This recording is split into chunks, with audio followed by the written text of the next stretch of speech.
Hello everyone. हे, तो last video में हमने टॉपिक किया था आपका वेपर प्रेशर, राइट?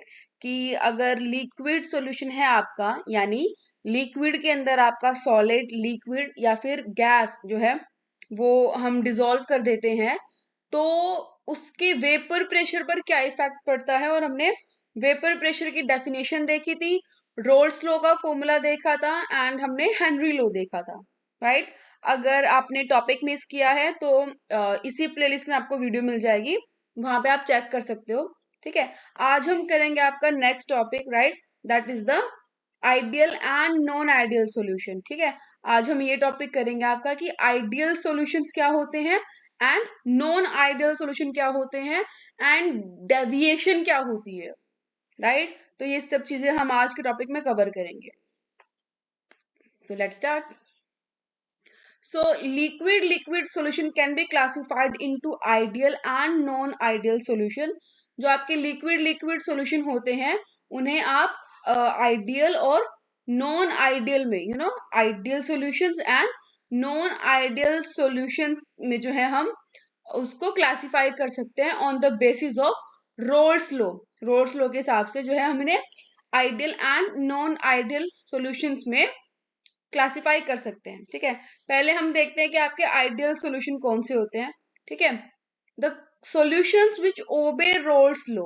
ठीक है, ऐसे सॉल्यूशंस जो रोल्स लॉ को ओबे करते हैं over the entire range of concentration. ये लाइन आपकी इंपॉर्टेंट है, over the entire range of concentration. ऐसे सॉल्यूशंस को हम कहते हैं आपके ideal solutions, right? These are known as ideal solution, right? The ideal solutions have two other important properties. जो ideal solutions हैं उनकी दो बहुत important properties होती हैं। कौन कौन सी? कि जो enthalpy of mixing होती है, ठीक है, and enthalpy of mixing zero होती है and volume of mixing जो है zero होती है। इसका मतलब जब आप दो सॉल्यूशंस को, दो लिक्विड के सॉल्यूशंस को अगर आप मिक्स करते हो तो उनकी जो एंथैल्पी है मिक्सिंग की वो जीरो रहती है, कोई एंथैल्पी चेंज नहीं होता। और जो वॉल्यूम है मिक्सिंग की वो भी आपकी जो है जीरो रहती है। डेल्टा, डेल्टा का मतलब होता है चेंज मिक्सिंग, और एच का मतलब होता है आपका एंथैल्पी, राइट? इसी तरीके से डेल्टा चेंज, ये मिक्सचर और ये वॉल्यूम। तो जो मिक्सचर का चेंज है वॉल्यूम में, ठीक है, जो वॉल्यूम का चेंज होता है किसी मिक्सचर के लिए वो भी आपका जीरो रहेगा, और जो एंथैल्पी है उसका चेंज भी आपका जीरो रहेगा, राइट?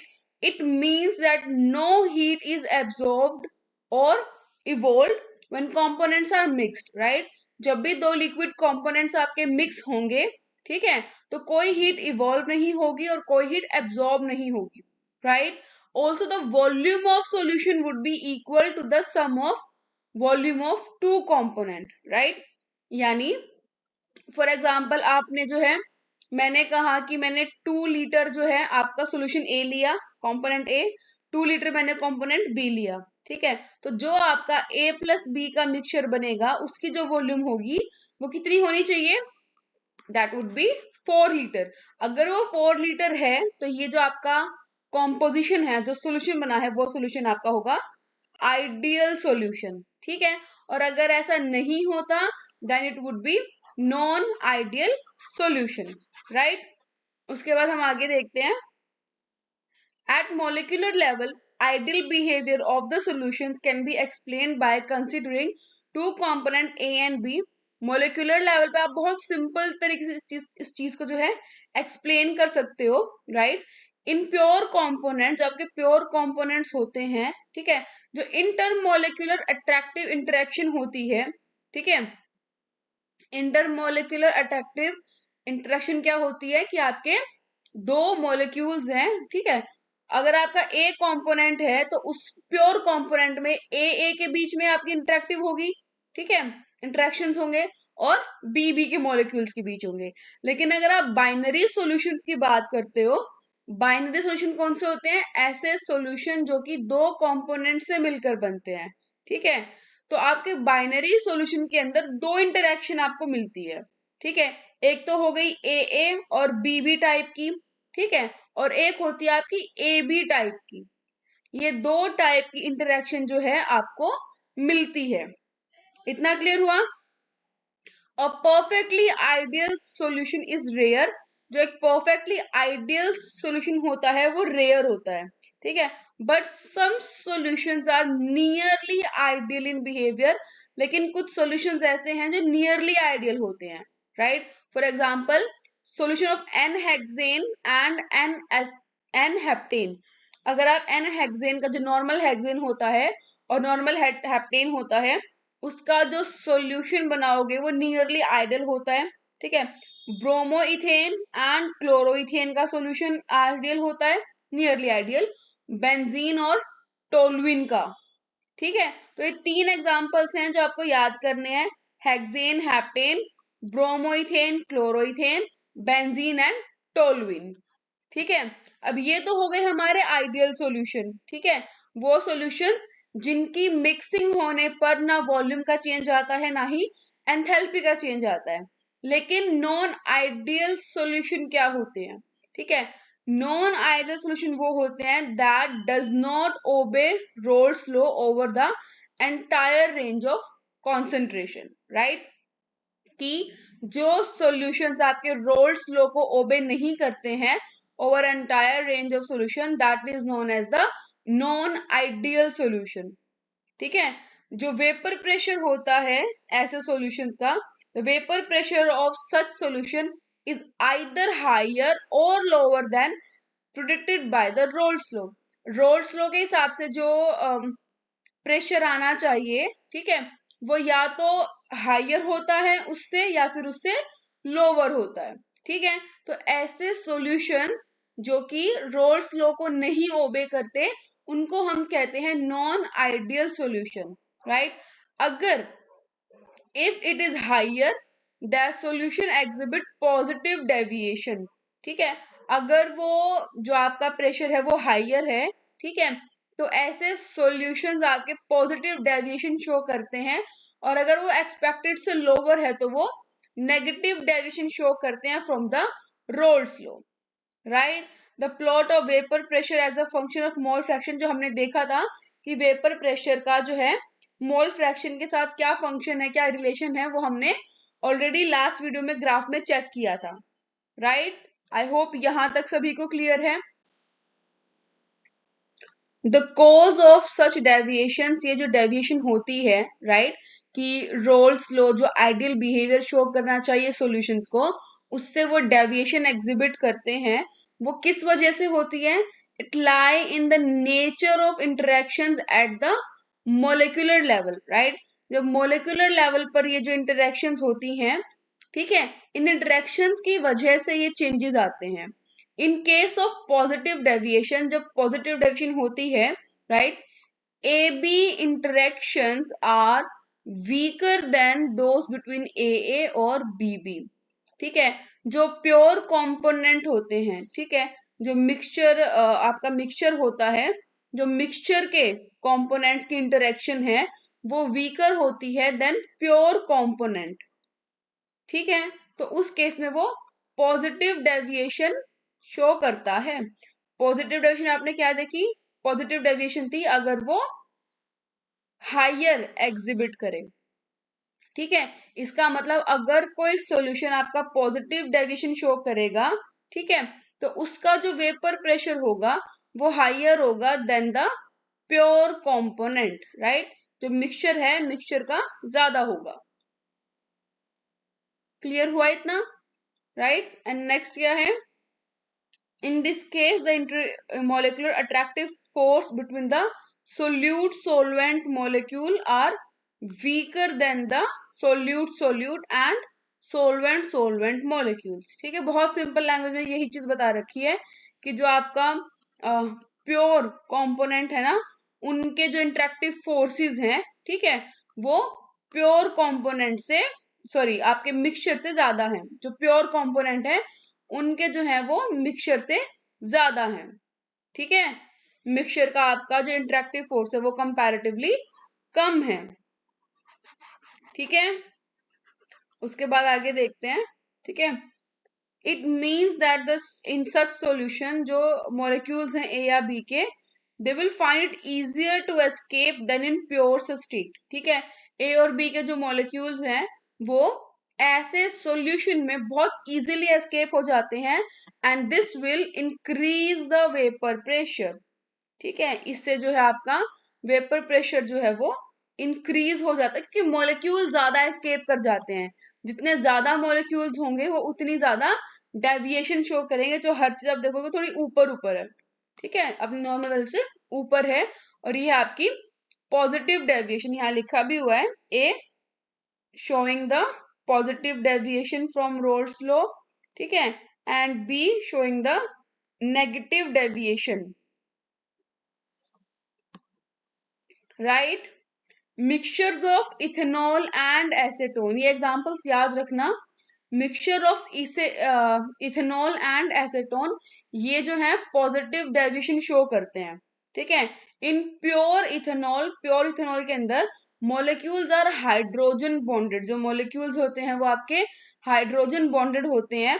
तो जब भी उसके अंदर एसेटोन डलता है, ठीक है, it's molecule gets in between the host molecule and break some hydrogen bond between them. जो आपका ये कंपोनेंट ऐड होता है, इसकी वजह से जो है हाइड्रोजन बॉन्ड मॉलिक्यूल्स के बीच में टूट जाते हैं, प्योर कंपोनेंट के बीच में, और आपका जो कंपोनेंट ऐड करा है उसके मॉलिक्यूल्स उसमें जाके ऐड हो जाते हैं। And due to the weakening of interaction, ये जो आपका इंटरेक्शन वीक हुआ है, ठीक है, इसकी वजह से जो इथेनॉल के मॉलिक्यूल्स हैं वो बहुत इजीली जो है एस्केप कर जाते हैं, और वो वेपर प्रेशर को बढ़ा देते हैं। ठीक है, प्योर इथेनॉल के अंदर तो मॉलिक्यूल जो है वो हाइड्रोजन बॉन्डिंग से थे। ठीक है, हाइड्रोजन बॉन्ड स्ट्रॉन्ग बॉन्ड होता है, लेकिन जैसे ही वो हाइड्रोजन बॉन्ड टूटा, एसीटोन के मॉलिक्यूल्स आए, ठीक है, तो क्या हुआ, तो उनकी वीक इंटरेक्शन बनी, और क्योंकि उनकी इंटरेक्शन वीक थी तो मॉलिक्यूल्स बहुत इजीली से अपना बॉन्ड तोड़ के और वेपर स्टेट में चले गए। एज ए रिजल्ट आपका वेपर प्रेशर जो है वो इंक्रीज हो गया। राइट, इतना क्लियर हुआ? And shows positive deviation from the Raoult's law. यहाँ हम बात कर रहे हैं इथेनॉल का और एसेटोन का जो आपका सॉल्यूशन है। ठीक है, in a solution form by adding carbon disulphide to acetone. ठीक है, हमने एसेटोन के अंदर ही डाला है। ठीक है, एसेटोन अगर हम प्योर लें तो इस एसेटोन के अंदर हमने डाला कार्बन डाइसल्फाइड CH2, और ये हमने डाला इथेनॉल C2H5OH। ठीक है, जब आप ये मॉलिक्यूल इसके साथ डालोगे एसेटोन के साथ, ठीक है, तो आपका क्या होगा, इनकी इंटरेक्शन वीक होगी, यानी AA BB की interaction will be stronger then AB interaction. यानी एसेटोन की अकेले ठीक है, इथेनॉल की अकेले ठीक है, लेकिन इथेनॉल और एसेटोन की जो इंटरेक्शन है वो उनके प्योर कंपोनेंट से कम है। ठीक है, लेकिन ये जो आपका डाइसल्फाइड है, in a solution of adding carbon disulphide to acetone, the dipolar interaction between the solute solvent molecules, ठीक है, are weaker than the respective solution. ठीक है, तो यहाँ पर आप हमने दो एग्जांपल लिए, कौन सा, एक हमने लिया इथेनॉल का, और जो है आपका एसीटोन का, ये भी आपकी पॉजिटिव डेविएशन शो करता है, और दूसरा एग्जांपल है आपका इस एसीटोन का और कार्बन डाइसल्फाइड का।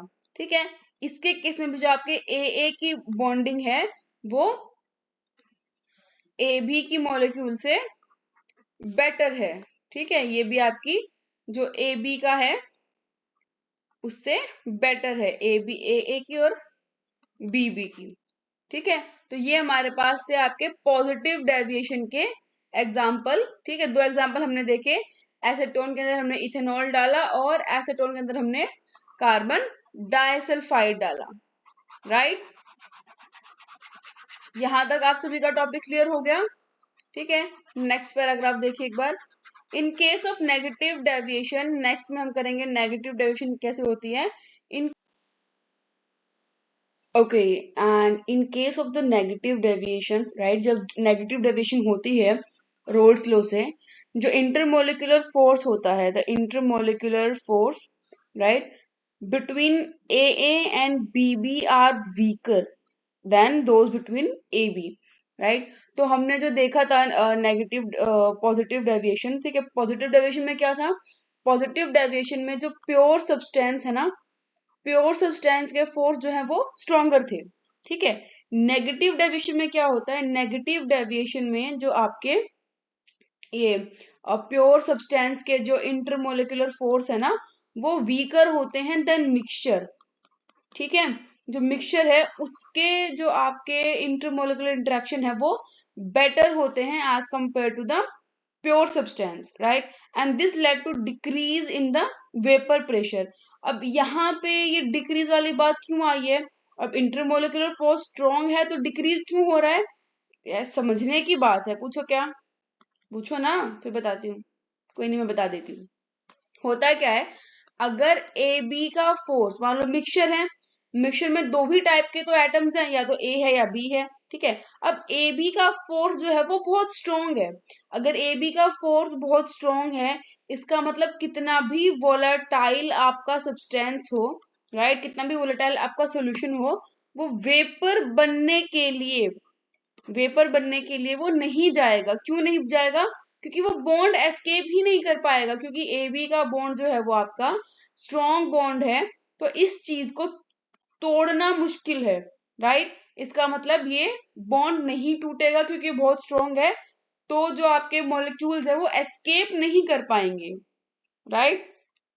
और इसी से जो है आपका नेगेटिव डेविएशन आता है, क्योंकि यहाँ पर आपकी देख रहे हो आप डिक्रीज हो रहा है वेपर प्रेशर, राइट। इसका एग्जांपल है आपका फिनॉल एंड एनिलीन, ठीक है।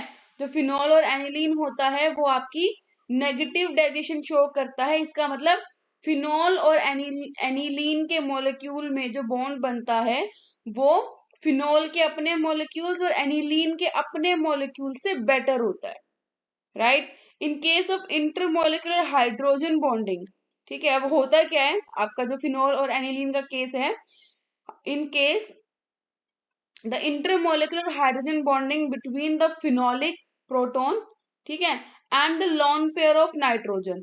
फिनॉल के पास जो है एक हाइड्रोजन होता है, ठीक है, और नाइट्रोजन के पास जो है लोन पेयर होता है। तो ये दोनों जो है स्ट्रॉन्ग इंटरमोलिकुलर फोर्स जो है, इंटरमोलिकुलर बॉन्डिंग बनाते हैं, hydrogen bonding, that is stronger than the respective intermolecular hydrogen bonding, ठीक है। जो इनकी मॉलिक्यूल्स के अंदर जो हाइड्रोजन बॉन्डिंग है उससे कंपैरेटिवली बेहतर जो है, ठीक है, उससे बेहतर जो है ये आपकी बॉन्डिंग बनती है, ठीक है, between the similar molecules.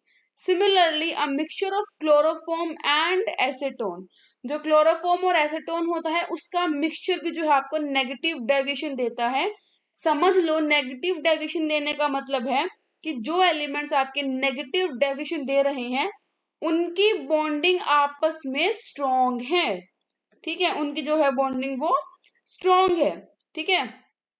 This is because chloroform molecule is able to form hydrogen bond, ठीक है। जो क्लोरोफॉर्म है वो हाइड्रोजन बॉन्ड बनाता है आपका एसेटोन के साथ, या आप यहाँ पे देख सकते हैं, ठीक है।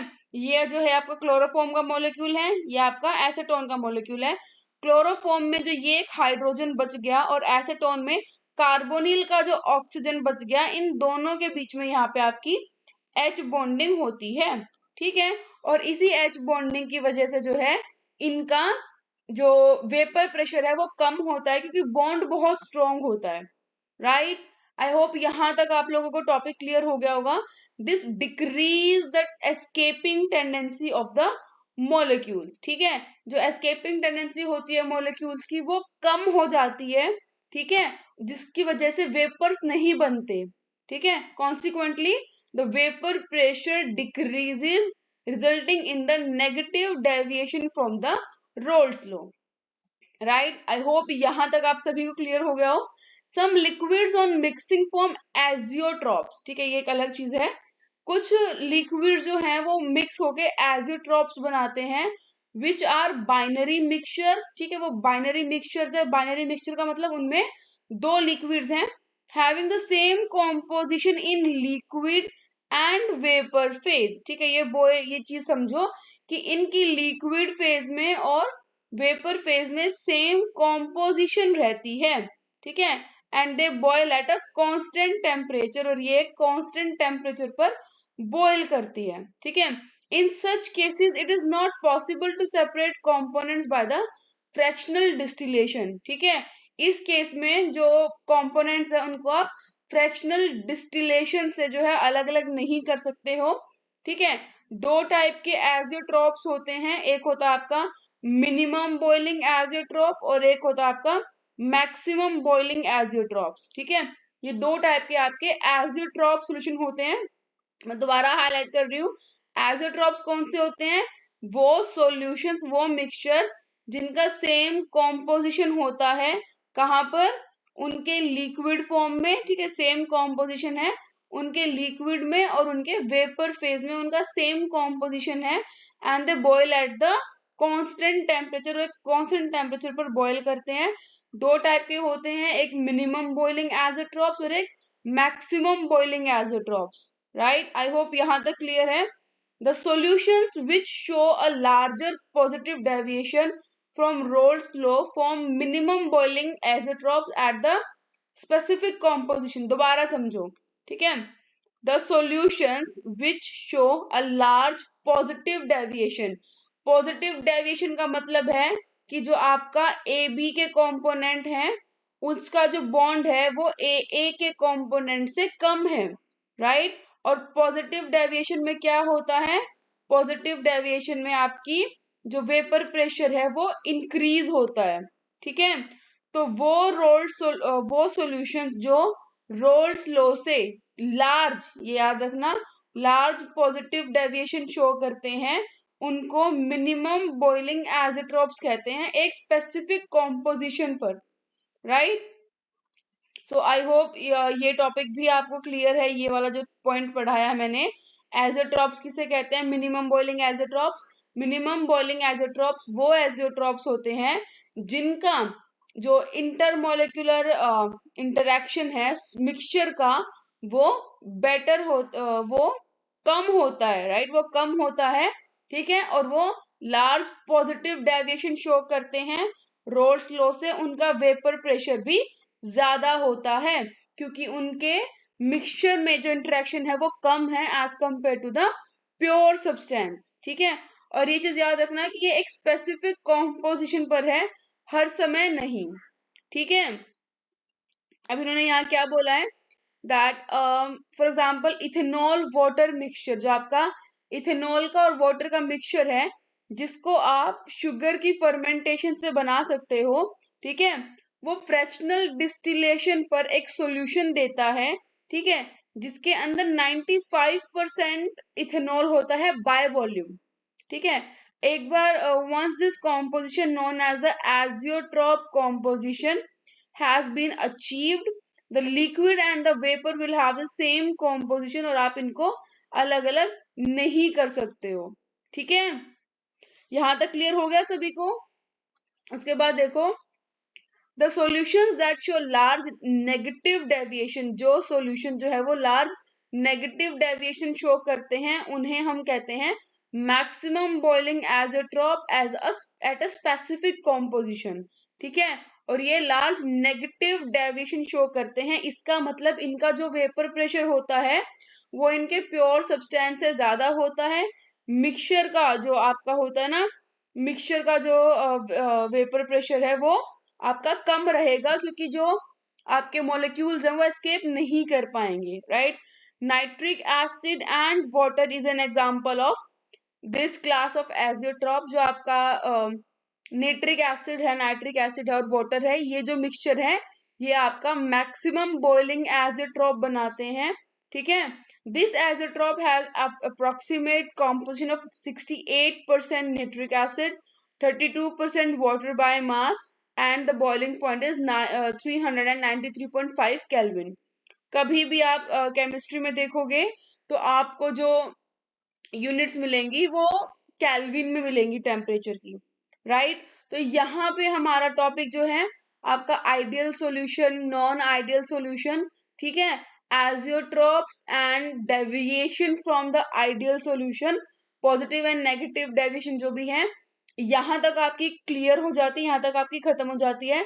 नेक्स्ट टॉपिक जो हम शुरू करेंगे it is the colligative properties हम देखेंगे, ठीक है। उसमें हम क्या देखेंगे कि कॉलिगेटिव प्रॉपर्टीज में हम देखेंगे कि जो वेपर प्रेशर कम होता है ना लॉवरिंग ऑफ वेपर प्रेशर होती है वो कम कैसे होता है, वो कम कितना होता है, ठीक है। और देखेंगे हम इसमें ऊपर गया कहाँ गया, एलिवेशन ऑफ बॉइलिंग पॉइंट, ठीक है। बॉइलिंग पॉइंट जो है वो उसकी वैल्यू बढ़ती है तो कैसे, कितनी बढ़ती है, किस हिसाब से बढ़ती है, ठीक है। नेक्स्ट हम देखेंगे depression in the freezing point, कि जो फ्रीजिंग पॉइंट कम होता है वो कैसे होता है, ठीक है। उसके बाद देन हम देखेंगे नीचे आके ऑस्मोसिस एंड ऑस्मोटिक प्रेशर, कि जो आपका ऑस्मोसिस और ऑस्मोटिक प्रेशर है वो क्या होता है, कैसे होता है, ठीक है। एंड इन सब के बाद जो है लास्ट में हमारा एक टॉपिक बच जाएगा, ठीक है। रिवर्स ऑस्मोसिस भी सेम टाइप का है, उसी में ही है। लास्ट में हम पढ़ेंगे एबनॉर्मल मोलर मासेस, ठीक है, जिसमें हम पढ़ते हैं about the went half factor, ठीक है। तो नेक्स्ट वीडियो में हम ये देखेंगे ये वाला टॉपिक। इस टॉपिक में, इस वीडियो में जो हमने किया है रंग बिरंगी जो हमने स्लाइड कर दी है, ठीक है। यहाँ तक अगर आपको कोई भी डाउट हो, कोई भी क्यूरी हो तो प्लीज कमेंट बॉक्स में डाल दीजिएगा। Thank you so much for watching, and अगर वीडियो समझ आई हो तो प्लीज लाइक कर दीजिएगा, एंड जिसको समझ नहीं हो उसके साथ शेयर कर दीजिएगा। Thank you so much.